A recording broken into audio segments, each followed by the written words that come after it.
Please, তোমরা তো জানো না কখন তোমরা মরবা। শোনো, তুমি অপরাধ করিও যদি তোমার মনে হয় আল্লাহ তোমাকে দেখে না, তখন করিও। তুমি অপরাধ করিও যদি তোমার মনে হয় আল্লাহ তোমাকে জিজ্ঞেস করবে না, তুমি নিশ্চিত বেঁচে যাবা।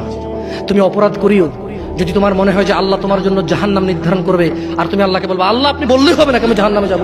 যদি এই ক্ষমতার অধিকারী হও তাহলে তুমি অপরাধ করিও।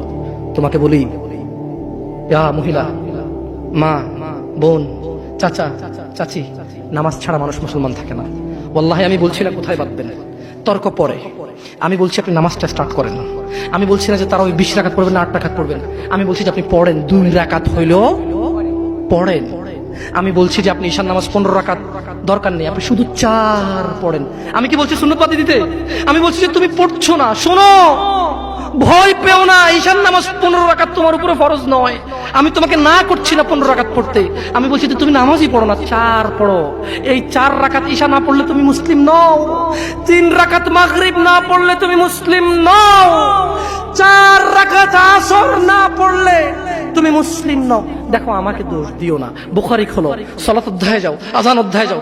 আল্লাহর নবী বলেছে তারা ওরা কাফির, ওরা মুশরিক, ওদের আর আমি মুহাম্মদুর রাসূলুল্লাহ সাল্লাল্লাহু আলাইহি ওয়াসাল্লামের উম্মতের মধ্যে পার্থক্য হচ্ছে নামাজ। ও সাহাবা, ও উম্মত, তুমি চিনবা মুহাম্মদের উম্মতকে সাল্লাল্লাহু। ও আমার উম্মত, তুমি কি আমার উম্মতকে চিনতে চাও? শোনো, তারা যারা আমার উম্মত না, আর এরা যারা আমার উম্মত, ওটা আমার উম্মত যেটা নামাজ পড়ে না আমার উম্মত। তুমি আল্লাহর নবীর উম্মত ছাড়া কিভাবে মুসলমান হবা? তোমাকে আমি বলি নামাজটা ছাড়িও প্লিজ। তুমি যে যে অপরাধে লিপ্ত আছো ছেড়ে দাও, চেষ্টা করো, কিন্তু নামাজটাকে তুমি এখন থেকে করবা। তোমার ফজর মিস হওয়া চাই না। তুমি যদি সারা জীবন নামাজ না পড়ো আমার যায় আসে না। তুমি যদি সারা জীবন নামাজ পড়ো আমার কিছু লাভ আছে। তুমি নামাজ পড়লে নাকি আমি আমার লাভে কথা বলছি। শোনো, তুমি নামাজ না পড়লেও আমার লাভ আছে। কি? ইন্নামাল আমালু বিন্নিয়া। আমি নেকির উদ্দেশ্যে কথা বলছি, আমার নেকি হয়ে যাবে। কে ঠেকাবে? তুমি তো আর আল্লাহকে ঠেকাইতে পারবা না।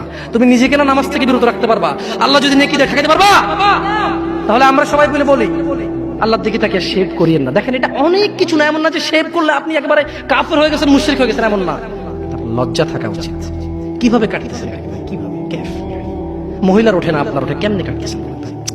গলা কেটে দিবেন? কাটবেন না কেন? এটা হারাম। এটা কাটাও তো হারাম। শুকর খাওয়া কি হারাম?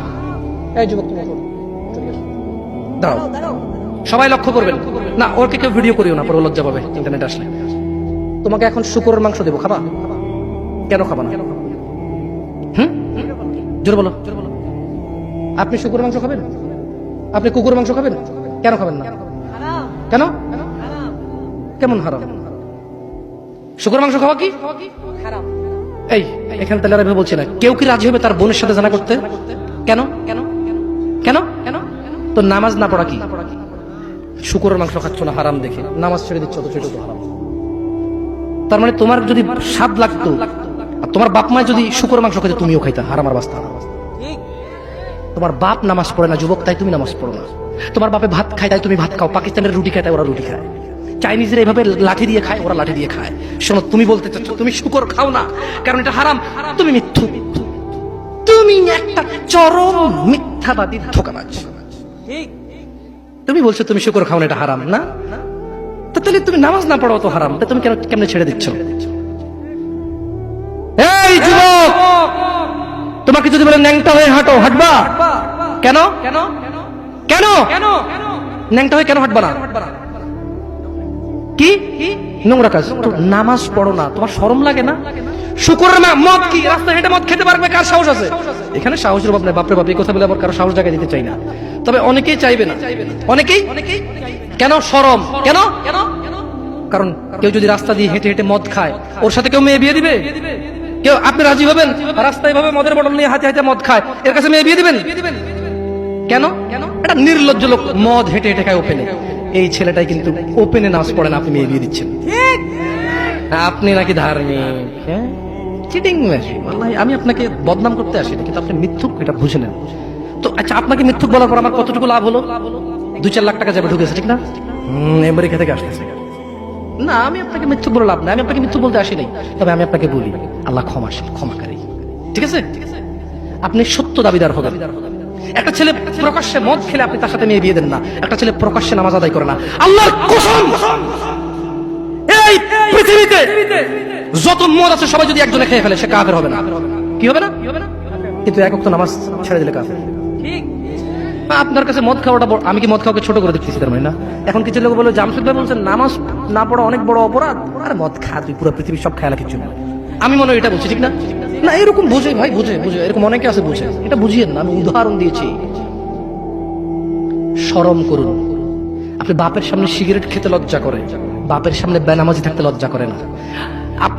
আপনারা আপনার স্ত্রীদের সাথে যে ঘুমান, ছেলে সন্তানের সামনে ঘুমান, লজ্জা করে, কিন্তু ছেলের সামনে বেনামাজি থাকেন, লজ্জা করে না। আপনি বুঝেন, এই পৃথিবীতে লা ইলাহা ইল্লাল্লাহ বলার পরে, লা ইলাহা ইল্লাল্লাহ বলার পরে, ওয়া আন্না মুহাম্মাদুর রাসূলুল্লাহ বলার পরে শিরক, আল্লাহর সাথে অংশীদারিত্ব হচ্ছে সবচেয়ে বড় অপরাধ। ঠিক আছে? এরপর কাজ হচ্ছে সালাত, এরপর কাজ কি? নামাজ। এরপর কাজ কি? নামাজ। আপনি জানেন এই নামাজ না পড়লে মানুষ কাফের হয়ে যায়, অথচ মানুষ ন্যাংটা হয়ে হাঁটতে লজ্জা পায়, মানুষ প্রকাশ্যে মদ খেতে লজ্জা পায়, মানুষ প্রকাশ্যে দাঁড়িয়ে পেশাব করতে লজ্জা পায়, মানুষ প্রকাশ্যে প্রেমিকের সাথে কথা বলতে লজ্জা পায়, মানুষ বাপের সামনে সিগারেট খেতে লজ্জা পায়, মানুষ প্রকাশ্যে শুকর মাংস খাবে না, মানুষ প্রকাশ্যে সিগারেট খায় না, মানুষ প্রকাশ্যে গাঁজা খায় না, মানুষ প্রকাশ্যে নাচে না, মহিলারা প্রকাশ্যে গোসল করতে লজ্জা পায়, পুরুষরা প্রকাশ্যে পায়খানা করতে লজ্জা পায়, কিন্তু কেউ এত জঘন্যতম অপরাধ যা না করলে কাফের হয়ে যায়। প্রকাশ্যে সবাই আজান চলে, কেউ মসজিদে আসে না, কেউ লজ্জা পায় না। তাহলে দুনিয়া কি বলেন তো? তুচ্ছ খেলতামাশা। নামাজটাকে ঠিক করেন।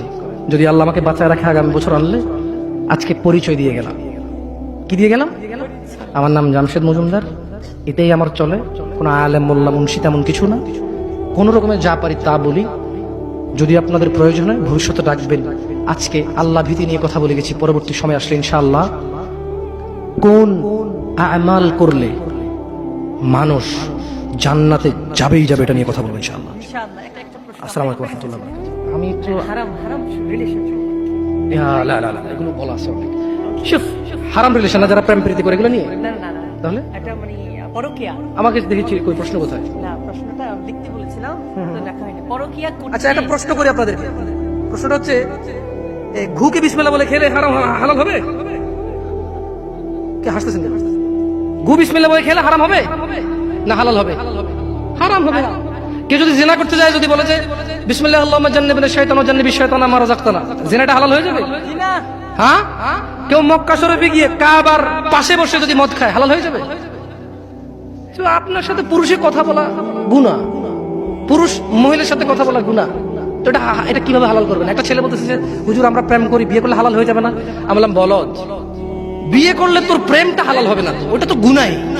তুই কবুল বলার 1 সেকেন্ড আগ পর্যন্ত এগুলো সব গুনাহ ছিল।